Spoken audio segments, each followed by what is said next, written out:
Hello mga katarot! Welcome po sa Timeless Tarot 111.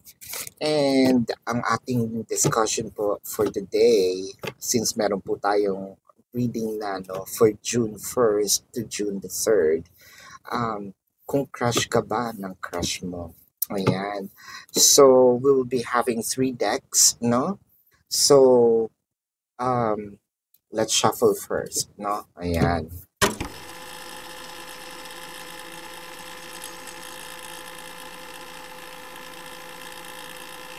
So, ayan po ang ating deck 1, deck 2, and deck number 3, or pile number 1, pile number 2, and pile number 3.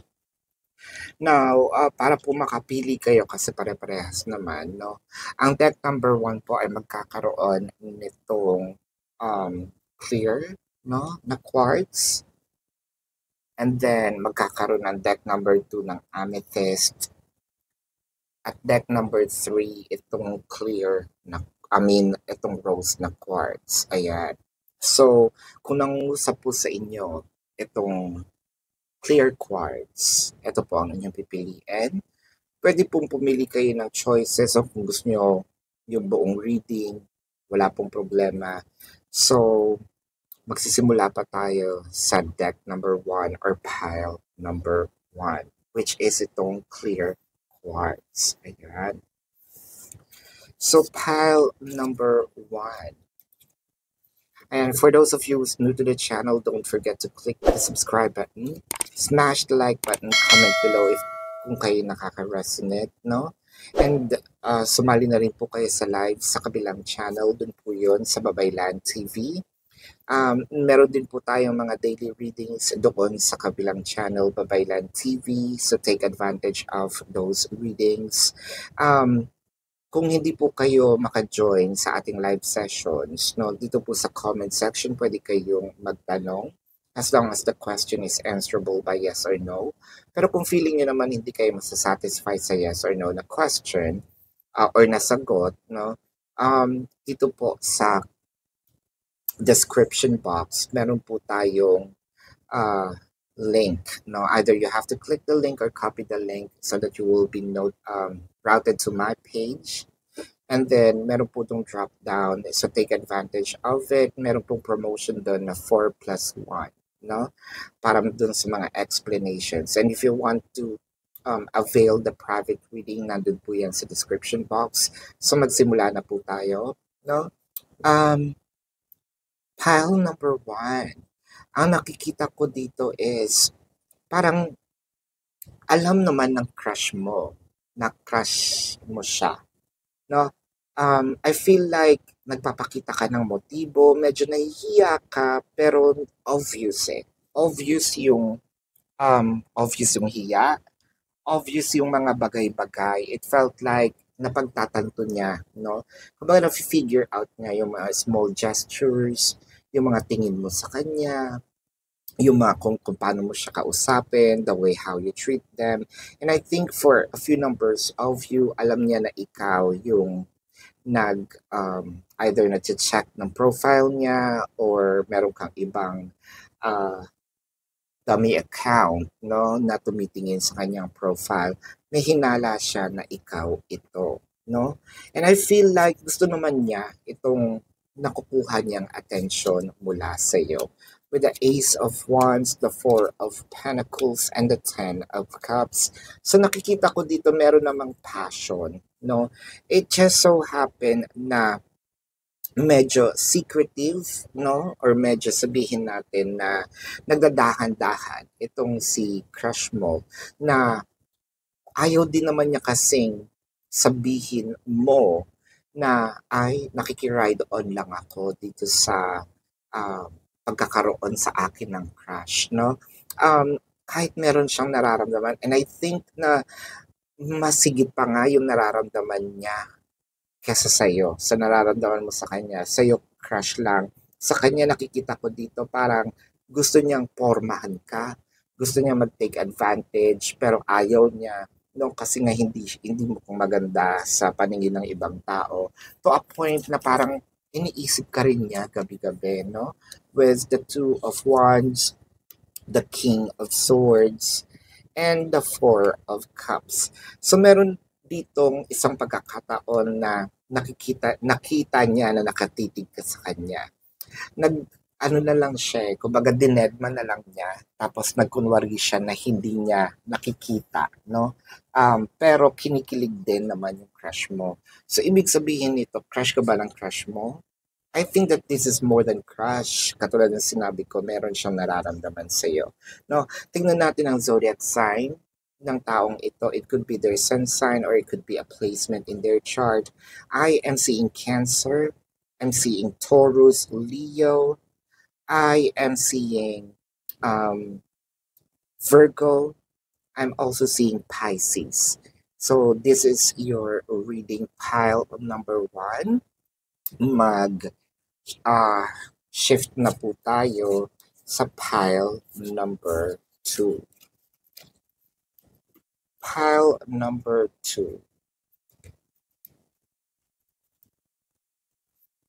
Pile number 2, this is your chosen crystal, which is the amethyst.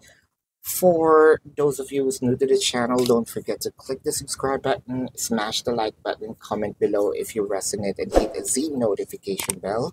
At kung gusto niyo po ng dalawang reading po mula sa akin, don't forget po, no? Meron po tayong kabilang channel, that is Babaylan TV. Yan po ang ating unang channel catered for our international audience at nagla-live din po tayo doon. Take advantage of the other readings. Medyo mas complicated yung readings doon. And then, kung hindi po kayo maka-join ng live, dito po sa comment section, no? Meron po siyang, pwede po kayo magtanong as long as the question is answerable by yes or no. Pero kung feeling nyo naman hindi kayo masasatisfy sa yes or no na sagot, sa description box po ng video na ito, meron po siyang link. Either you have to copy the link or click the link, you will be routed to my website. No, meron po dong drop downs in questions. All you just have to do is to follow the instructions. May promotions po doon na 4+1s, take advantage of it. And also, huwag niyo pong kalimutan, no, na meron din po tayong private reading if you want to avail that. Nasa description box din po yun. And pile number 2, simulan na natin. I feel like madaming nanunukso, no? So, kalat na kalat itong pagkakaroon ng crush mo sa iyong crush. And I feel like ito yung parang gustong-gusto mong bumangon, no? Tuwing umaga siya talaga yung nagiging inspirasyon mo.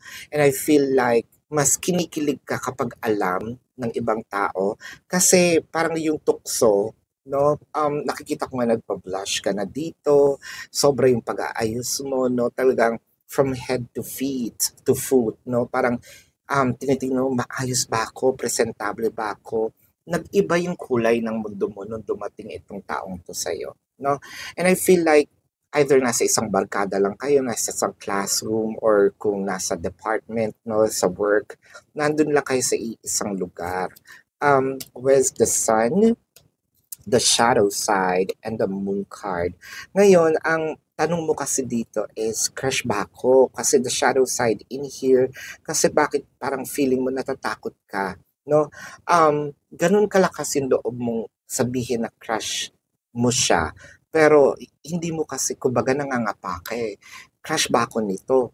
Kasi with the moon card in here, ang dami mong tanong. Kasi meron siyang mga pinapakitang mga mixed signals. Pero those mixed signals, we cannot assume, no? Na ito ay pagpapakita nga ba ng gusto rin ba niya ako or sumasakay lang siya, no? With the Nine of Wands, the Three of Pentacles, and the Knight of Swords, I feel like na-shock mo yung person mo, yung crush mo. I think pinag-iisipan niya kung ano ba itong, kasi kinikilig din siya. Kaso, pinag-iisipan niya, magpapadala ba ako sa kilig? Magpapadala ba ako dun sa hype, no? Magpapadala ba ako doon dahil tinutokso ako? Or nadadala ba ako dahil meron na ako totoong nararamdaman din? So, hindi pa siya ganun ka-sure, no? Kasi nga, there are a lot of, sabihin nating, outside factors na medyo kaakibat nitong pag deliver ng message, no, na crush mo siya kasi nga alam ng mga tao. So kumbaga siya, ano ba 'to, kinikilig ba ako or kinikilig ba ako dahil tinutokso kami o kinikilig ako dahil meron na akong nararamdaman, 'no? So ang nakikita ko dito, kailangan niyang titigang mabuti or kailangan niyang alamin, 'no, sa sarili niya. Pero nakikita ko this is more of nagsisimula na siya magkaroon ng crush din sa'yo, 'no? So this is for you, pile number 2 or deck number 2, no? And we will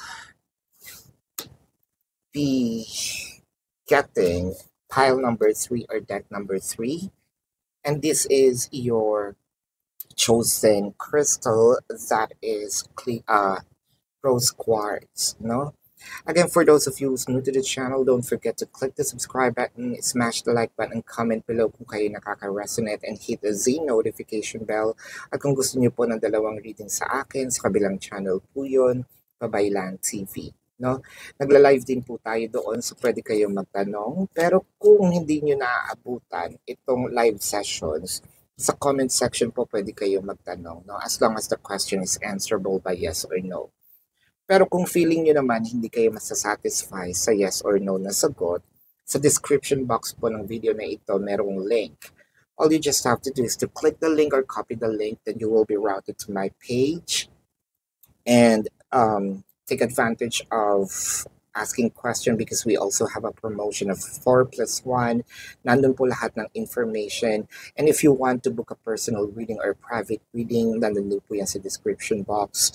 So magsimula na tayo, pile number 3. Ang nakikita ko dito is mas una siya nagka-crush sa'yo. So kala ko ang pinakamatindi is yung pile number 1. Pero na-shock ako kasi bago ka magka-crush sa kanya, crush ka na niya. And it felt like naunahan mo lang siyang magsalita, pero yung level of yung admiration, no, yung love na talaga to kasi exchanging of gifts. I feel like any moment soon matatapos tong crushes na ito, magiging kayo, no. Yung oracle card pa lang, it's a strong confirmation na magiging kayo. No, I think na this is more than just, we're talking about more than just crushes. Kasi meron ng namumuong pag-ibig, no? With the 10 of Pentacles, the 7 of Swords, and the King of Pentacles, I feel like somewhat nagpapakita ng either pagkahiya or nahihiya or pagkatorpe, no? Ang nakikita ko nga dito, gustong-gusto kang i-date or regaluhan. And I feel like meron na siyang binibigay na mga, hindi ito mixed signals, unlike the pile number 2. Ang ibinibigay niya dito is yung buong-buo na, oo, gusto din kita. No? In fact, naunahan mo nga lang ako, katulad ng sinabi ko. With the King of Cups, the Lovers, and the Two of Cups, anong sinabi ko? Magiging kayo talaga. And I feel like you meet your twin flame or you meet the person that is destined for you. Ang hindi lang kasi ang challenge dito, since naunahan mo siya kasi medyo torpe at hindi niya alam kung paano i-express itong nararamdaman niya sa'yo. So, this is more beyond the crush ka ba ng crush mo. Ay, Zine, mahal ka ng crush mo. So this is your reading, pile number 3 again. Maraming salamat po sa inyo, no? Love and light to you. Namaste. See you po sa susunod na reading. Goodbye.